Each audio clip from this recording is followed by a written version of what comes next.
See, I don't even think of those things. That just didn't even occur to me. It's a total shock. Okay, we're going to go to the audio sound bites. And to start this, and I was taken out of context in a major way yesterday by Katie Tur at NBC last night on the NBC Nightly News, which we'll deal with here in just a second.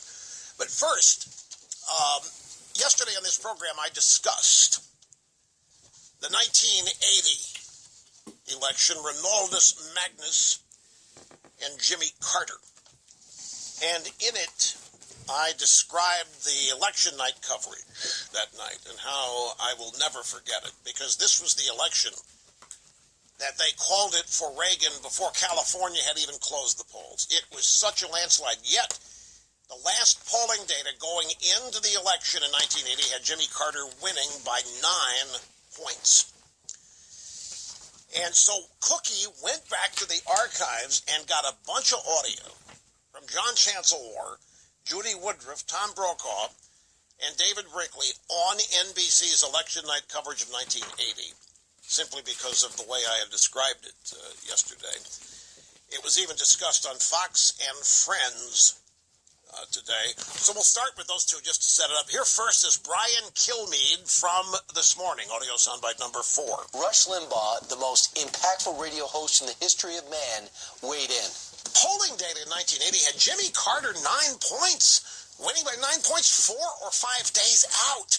I will never forget that election night, folks. In 1980, it was so bad for the Democrats. They got skunked so bad, Jimmy Carter conceded before 10 p.m. Eastern Time. Those 3 networks, you should have seen the long faces and all of the reporters that were at various campaign headquarter locations. Next up, Steve Ducey, same program, Fox and Friends This Morning. I was driving around yesterday when Rush was talking about that. Look, the mainstream media says the race is over. We've seen too many elections where at the last minute, for some reason, something moved the needle and the candidate bounced back. It's not over. All depends on who goes out to vote. Rush was saying the Democrats, they think they've wrapped it up, that Trump is history. And he said that's why Hillary Clinton and her camp, they're now moving into the red states like Texas and Utah. They think they've wrapped it up in the blue states. Right.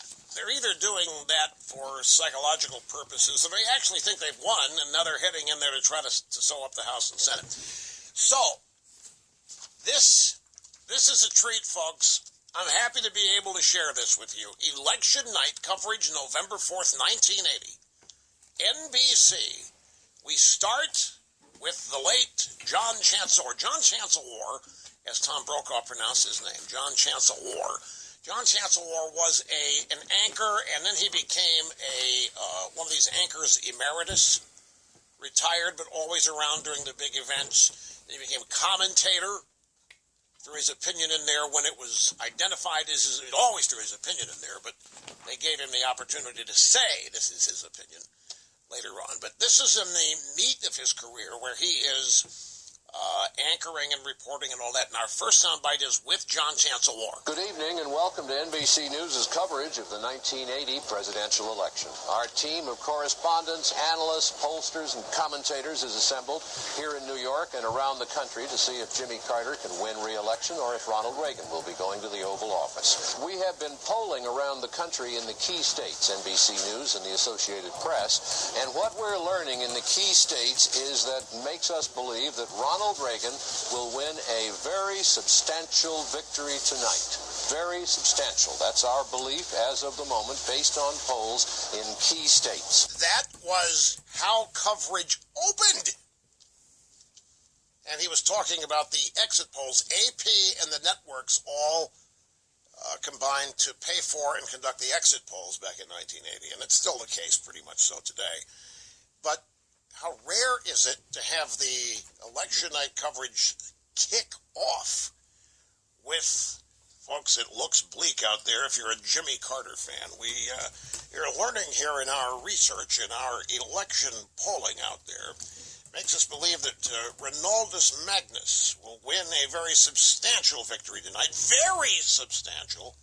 That's our belief as of the moment. Up next was Judy Woodruff.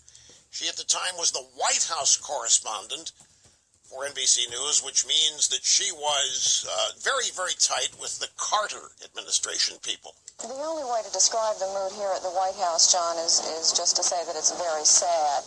Perhaps the best indicator was Jody Powell's teenage daughter, Emily, who I saw a few minutes ago with tears in her eyes. It does seem obvious that the miracle story of Jimmy Carter, the unknown Georgia governor who finally made it to the White House, is just about at an end. See, they can't, even though Reagan is winning a landslide here, it's all still from the perspective of Jimmy Carter and how sad that it is. How unfortunate Jody Powell's daughter was in tears. The miracle story of Jimmy Carter, the unknown Georgia peanut farmer governor, finally made it to the White House. It's just about to end. Up next, Tom Brokaw, NBC election night coverage, 1980. John, there's been a lot of talk in the course of this election that someone may win an electoral victory, but not the popular vote here tonight. We're going to show you the popular vote right now and show you that Ronald Reagan is not only running ahead in the electoral vote, but he is running substantially ahead in the popular vote as well. 3% of the precincts reporting in nationwide. Ronald Reagan with a percentage lead of about 11 points now over President Jimmy Carter. 3 precincts, or 3% of the precincts nationwide. Reagan was up by 11 over President Carter. They're on the verge of calling it. We go back to John Chancellor. Well, the time has come. You've seen the map. We've looked at the figures, and NBC News now makes its projection for the presidency. Reagan is our projected winner. Ronald Wilson Reagan of California, a sports announcer, a film actor, a governor of California, is our projected winner at 8:15 Eastern Standard Time on this election night.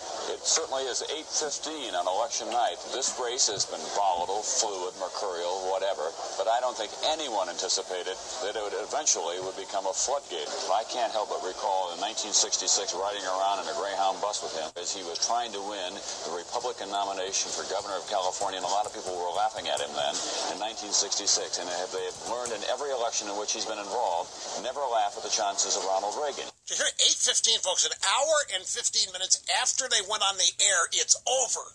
And they can't, and they could have called it the first 5 minutes after they went on the air. We still have to hear from David Brinkley, which we will do after this. Okay, back to our special coverage of NBC's special coverage, election night 1980. Our last soundbite comes from David Brinkley, who at the end of the evening, he was the resident experienced guru at NBC at the time. This was not long before he left, went over to ABC. And our final bite, after they've declared Reagan the winner, after just an hour and 15 minutes of coverage, 8:15 p.m., they made the declaration, Brinkley decided he needed to ask a question and make some observations of the other NBC journalists. I would like to ask a question of you folks. We have here what I think reasonably could be called a landslide, or certainly something approaching a landslide. Where did it come from? Nobody anticipated it. No polls predicted it. No one saw it coming. How did that happen? I don't want to knock the polls because I believe in them and they generally do very good work. One thing I've wondered, did a lot of people decide to vote for Reagan but didn't want to say so? Well, that's always been a factor. He's an actor after all. A lot of people have made fun of him, and maybe I ought not be publicly in favor of him. Again, I don't want to pick on the polls, but there was none of this in sight. They were bamboozled. They couldn't figure out Reagan was an actor. The polls didn't say anything. This is going to happen. They were beside themselves. He was an actor. He was a sports announcer. Could it have been? Brinkley wanted to know. Could it have been that a lot of people decided to vote for Reagan, didn't want to say so? We talk about the margin of error. We need to talk about the margin of shame. And that is, how many people are just ashamed to tell voters they're going to vote for Trump? Versus how many people were ashamed to tell these pollsters they're going to vote for Reagan. They were doing to Reagan what they're doing to Trump, folks. No. Don't misunderstand. I'm not predicting anything here. I stand by what I said yesterday. I don't know, folks. I just don't know. I know what I wish for. I know what I hope is happening, but I don't know. I can't come here with ontological certitude, bravado, and confidence and predict to you what's going to happen. I could, but I would have to do it with a proviso or a caveat. I just find this interesting that Reagan was regarded much the way Trump is, except Reagan was governor of California. He had run for the nomination of the Republican Party in 76, but he was laughed at. They thought he was dumb then. They thought he was slow-minded and dim-witted back then. They thought he couldn't speak. They thought Reagan, amazingly, the guy that later became known as the great communicator, couldn't speak. He couldn't communicate with people. He paused. He seemed to lose his train of thought halfway through a sentence. It's incredible, the similarity in media treatment and Democrat Party treatment. There was disgust. There was not taking him seriously as a buffoon. Tip O'Neill, even after he became president, called him an amiable dunce, which is what the Democrats always do. The way the Democrats try to dispirit everybody and impugn people is just basically insult their intelligence. If you're not Democrat, if you're not liberal, you're an idiot. You're kook. Something's wrong with you. And Reagan got that same kind of treatment. And Jimmy Carter, of course, was beloved. Peanut Farmer came out of nowhere, governor of Georgia. Normally, Democrats hate Southern accents. But if it's one of them, because Southern accents equals deliverance, equals hayseed, equals idiot. But you had to look the other way of Jimmy Carter, and then here came Bill Clinton later. So depending on where the Southern accent's from, they'll make an exception and not be prejudicial about it. But for the most part, a Southern accent may as well be a slave owner as far as Democrats are concerned. They want no part of it. But they love Jimmy Carter, even though, and by the way, take a look at some economic circumstances. In 1980, the economy of this country was in a tank after 4 years of Jimmy Carter. I mean, it was desperately bad.